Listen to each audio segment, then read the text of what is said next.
Assalamualaikum warahmatullahi wabarakatuh. A'udzu billahi minasyaitonir rajim. Bismillahirrahmanirrahim. Alhamdulillahilladzi hadana li hada wa ma kunna linahtadiya laula an hadanallah. Wassalatu wassalamu ala nabiyyina Muhammadin wa ala alihi wa sahbihi wa barik wasallim amma ba'du. Sanggahuripan yang dimuliakan oleh Allah. Setelah orang Islam mempelajari tentang syariat, yaitu jalannya badan, lalu naiklah pelajaran tentang tarikat. Dalam ilmu tasawuf diterangkan bahwa arti tarikat itu ialah jalan untuk petunjuk dalam melakukan suatu ibadah, sesuai dengan ajaran yang dicontohkan oleh Nabi Muhammad SAW dan dikerjakan oleh sahabat-sahabat Nabi, tabi'in dan tabi'in. Tabi'in diturunkan turun-temurun sampai kepada guru-guru atau ulama-ulama, sambung menyambung dan rantai berantai sampai pada masa kita ini.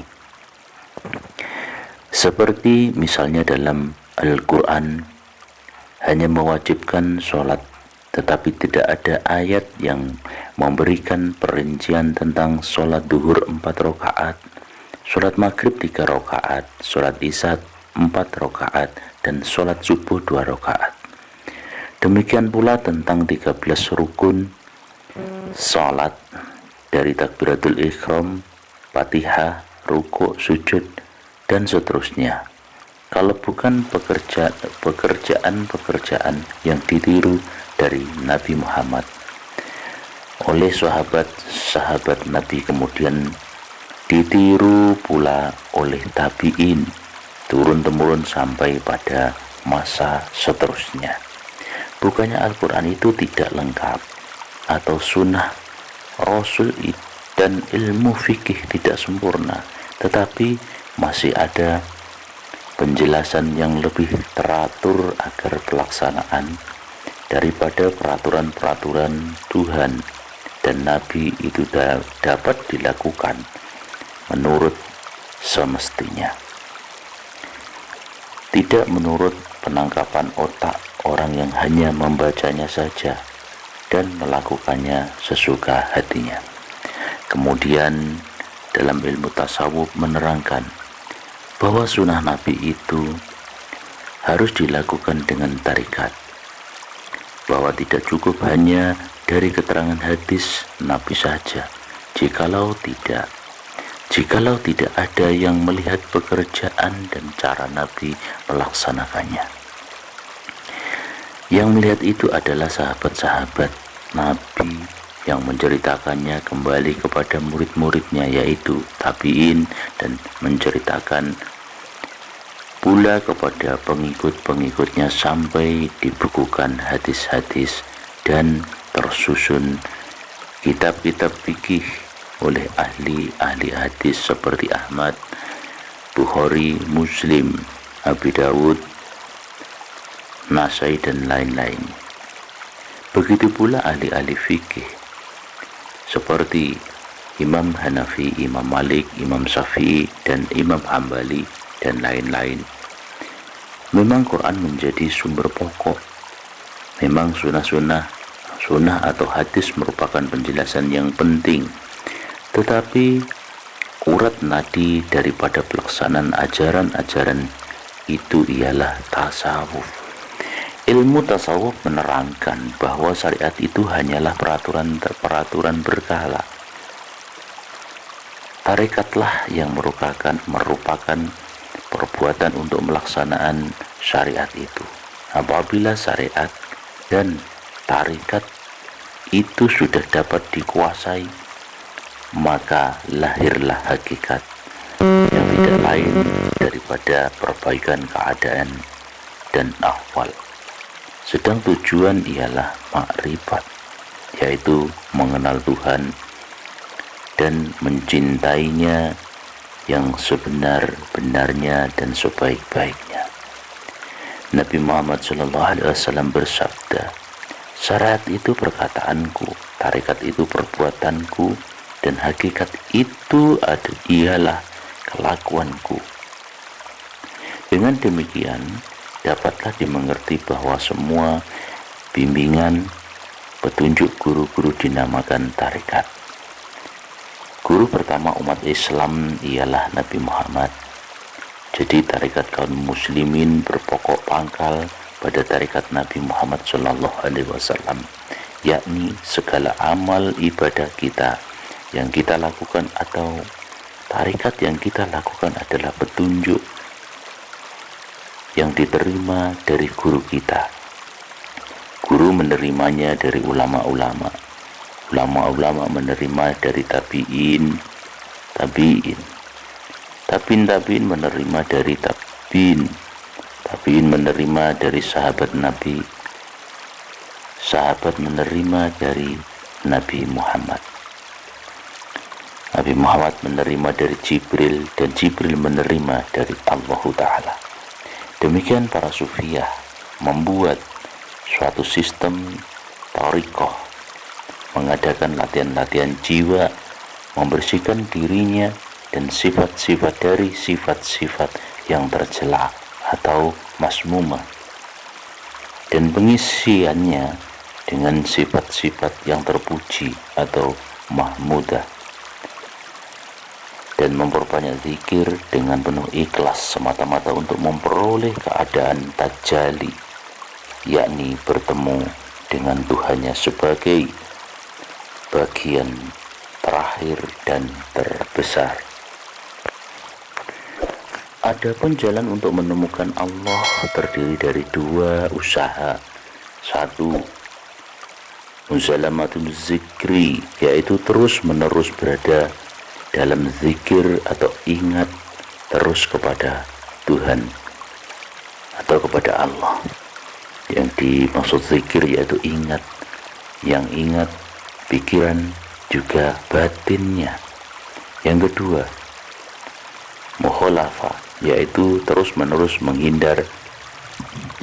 menghindarkan diri dari segala sesuatu yang dapat melupakan Allah. Keadaan ini dinamakan pendekatan diri kepada Allah, dan Allah pun dekat kepada hambanya.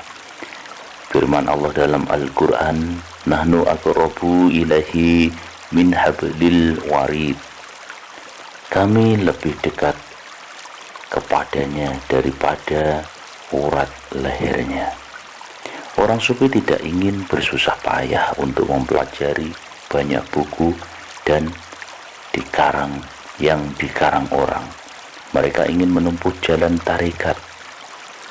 Sebenarnya dikaji secara dalam, tarekat ini sudah dekat dengan Allahnya, yang merupakan pendahuluan mujahadah, melenyapkan pada dirinya akan sifat-sifat masmumah atau sifat-sifat yang tercela, dan melepaskan hubungan yang dapat merugikan dan mengotori kesucian dirinya, serta mempersiapkan dirinya untuk menerima pancaran nur Allah. Salah satu dasar pengambilan mereka ialah dengan sebuah hadis qudsi, yang artinya Allah mengatakan, aku adalah satu pemendaharaan yang tersembunyi, maka inginlah aku supaya diketahui siapa aku, maka aku jadikanlah makhlukku, maka dengan Allah mereka mengenal aku. Kata kaum sufiyah bahwa kehidupan dan alam penuhlah dengan rahasia-rahasia tersembunyi. Rahasia-rahasia itu tertutup oleh hijab atau dinding. Di antara dinding itu ialah hawa nafsu kita sendiri. Tetapi rahasia itu mungkin terbuka, dan dinding atau hijab itu mungkin tersingkap, dan kita dapat melihat dan merasai atau berhubungan langsung dengan sang terrahasia, asal kita sudi menempuh jalannya. Jalan itulah yang mereka namakan tarikat. Menurut firman Allah dalam Al-Quran, yaitu surat Al-Jin ayat 16, dan bahwa jika mereka tetap istiqomah menempuh jalan itu atau tarikat, sesungguhnya akan kami beri rezeki atau rahmat yang berlimpah-limpah. Lalu tarikat termasuk ilmu mukasyafah. Dalam keterangan ini, Al-Hatimi berkata bahwa tarekat itu sebenarnya termasuk dalam ilmu mukasyafah yang memancarkan nur cahaya kepada hati murid-muridnya, sehingga dengan nur itu terbukalah baginya segala muridnya, sehingga dengan nur itu terbukalah baginya segala sesuatu yang gaib daripada ucapan-ucapan nabinya dan rahasia-rahasia Tuhannya. Ilmu mukasyafah tidak dapat dipelajari, tetapi diperoleh dengan riyadah dan mujahadah yang merupakan pendahuluan bagi petunjuk hidayah Tuhan, sesuai dengan firman-Nya bahwa mereka uang berjuang atau berjihad untuk Allah akan ditunjukkan Allah akan jalan tarikatnya. Di antara makhluk dan hal itu adalah perjalanan hidup yang harus kita tempuh. Dalam menempuh jalan itulah dinamakan tarikat atau jalan. Syariat kita kerjakan itu haruslah di atas jalan tarikat tentunya, agar tidak meleset atau tersesat. Tidak tersesat pada tujuan yang akan dituju. Untuk siapa dipersembahkan segala amal ibadah kita ini.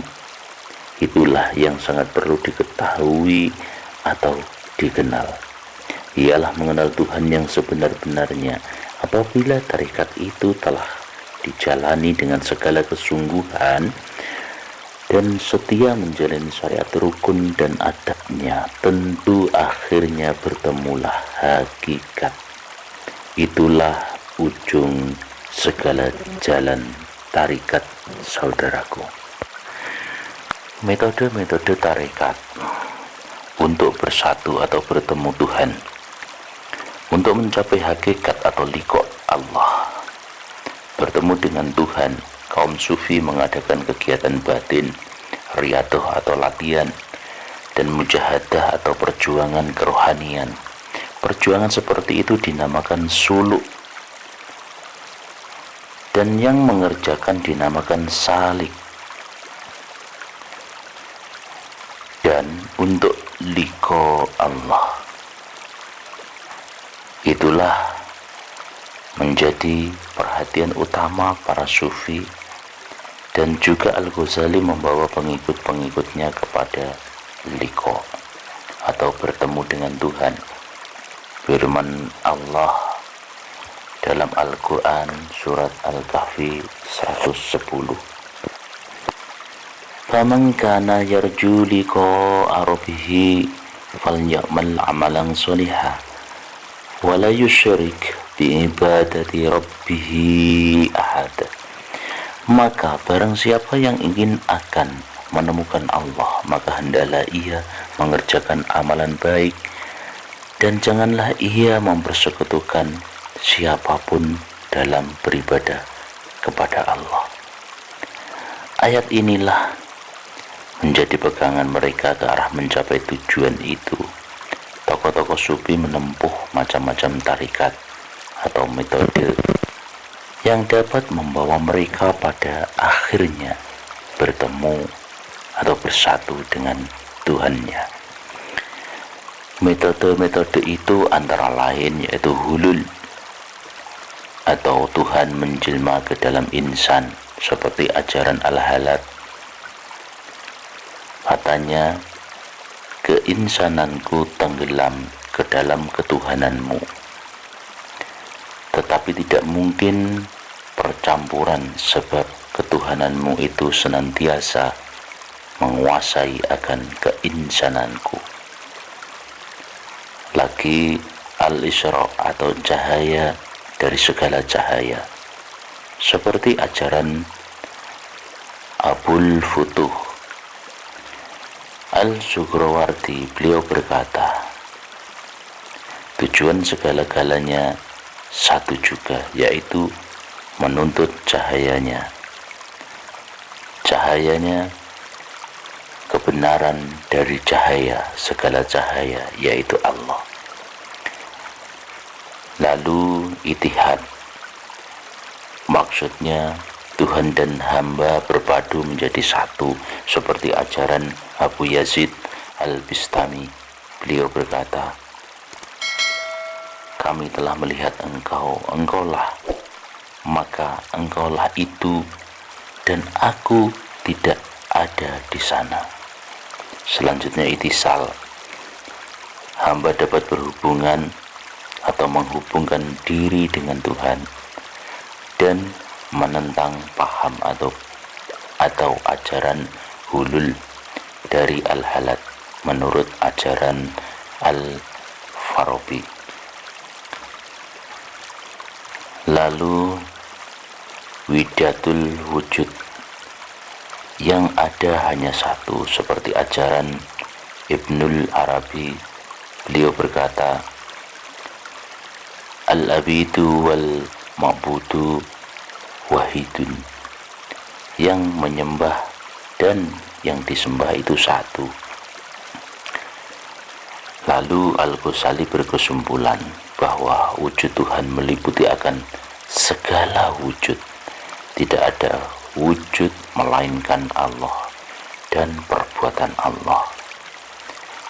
Allah dan perbuatannya adalah dua, bukan satu. Alam ini adalah makhluk, bukti adanya Sang Khalik. Itulah tadi metode-metode tarikat yang lazim dipakai oleh tokoh-tokoh sufi atau tasawuf dalam menempuh jalan yang dapat membawa mereka untuk memperoleh kenyataan Tuhan atau tajalli.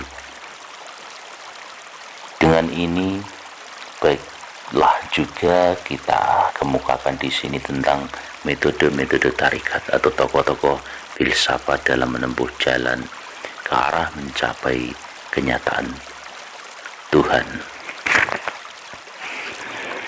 Dengan contoh-contoh yang kita uraikan tadi, maka dapat diambil kesimpulan bahwa jalan atau tarikat untuk memperoleh kenyataan Tuhan, baik dengan jalan yang ditempuh ahli-ahli tasawuf maupun yang ditempuh ahli-ahli filsafat, ialah dapat ditempuh dengan jalan sebagai berikut.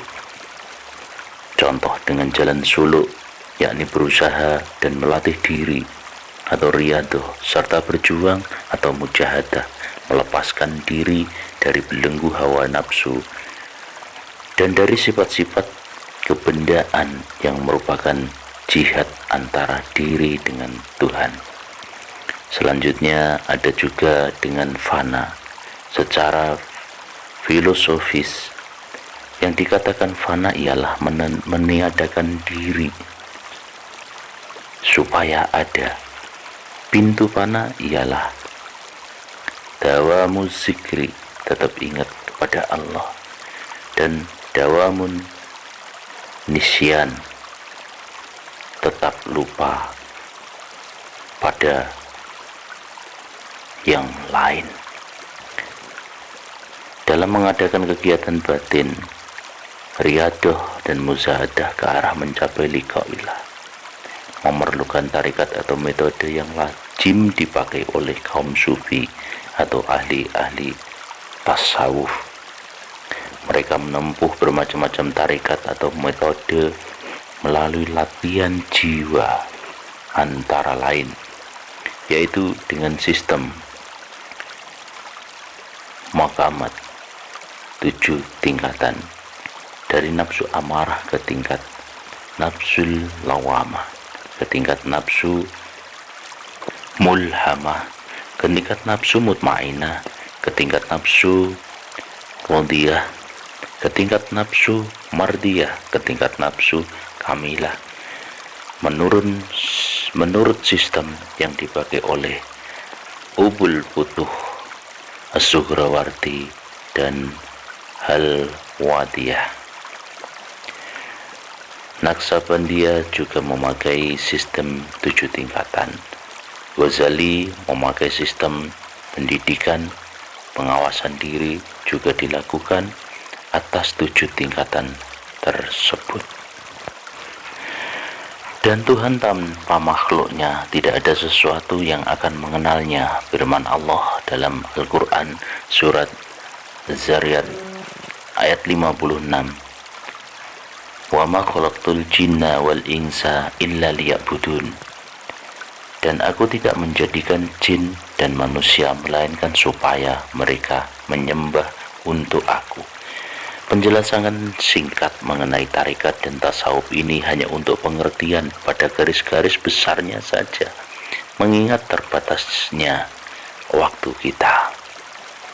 Dan peringatan tasawuf ada kalanya membawa orang jadi sesat dan musyrik bila seseorang bertasawuf tanpa bertauhid dan bersyariat.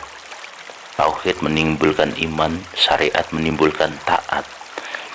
Dengan tauhid dapat kita mengetahui bahwa Tuhan itu ada.